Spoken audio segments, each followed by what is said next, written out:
Yo mga idol, kamusta? Sports Talk PH nga pala. Ang reaksyon ni Casimero, pag-usapan natin yan mga idol. Ngunit bago ang lahat ay huwag kakalimutang mag-subscribe at i-click ang notification bell button for more sports talk.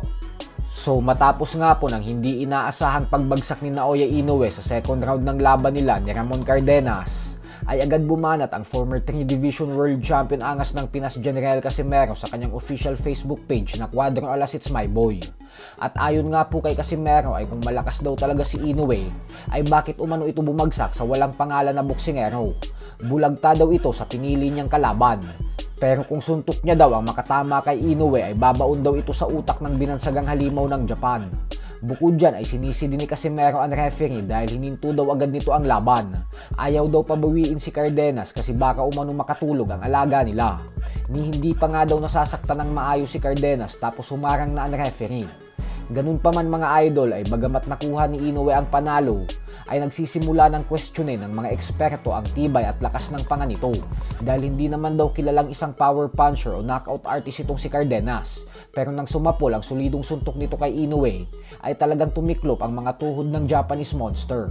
Kaya naman dahil dyan ay ang payo ng ilang mga analyst ay mas mabuti daw siguro kung wag nang tumuloy si Inoue sa pinaplano nitong pag-akyat sa 126-pound featherweight division at bagkus manatili na lang daw ito sa 122-pound super bantamweight division nang sa ganun umano ay hindi ito mapahamak sa mas malalaking kampyon.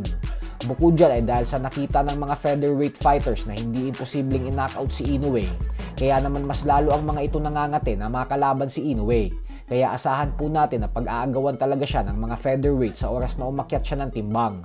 Lalo pat limpak-limpak na milyones ang kikitain nila kapag si Inoue ang nakalaban nila.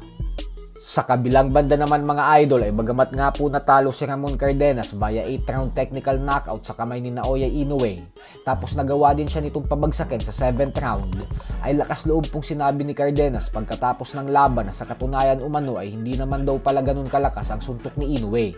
Hindi naman umano siya nalalakasan sa mga power punch na ibinato nito sa kanya sa buong laban. Kayang-kaya niya daw ang mga ito saluhin. Subalit ang problema lang daw talaga ay yung pag nagbabato na si Inoue ng sunod-sunod na kombinasyon na umaabot ng 6 hanggang 7 suntok. Doon daw siya nagkakaproblema kasi kahit hindi gaanong malakas ang isang suntok, ay pag pinagsama-sama mo na yung puwersa ng 7 magkakasunod na suntok ay doon ka na daw talaga mahihirapan. At yun umano yung naging problema kung bakit siya natalo.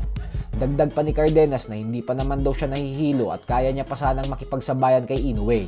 Kaya hindi niya daw nagustuhan yung naging desisyon ng referee na humarang sa kanila upang tapusin na ang laban pabor sa binansagang halimaw ng Japan. Lalo pat nakatayo pa naman daw siya. Pero ganun pa man ay kahit umano natalo siya, ay masaya siya sa naging performance niya.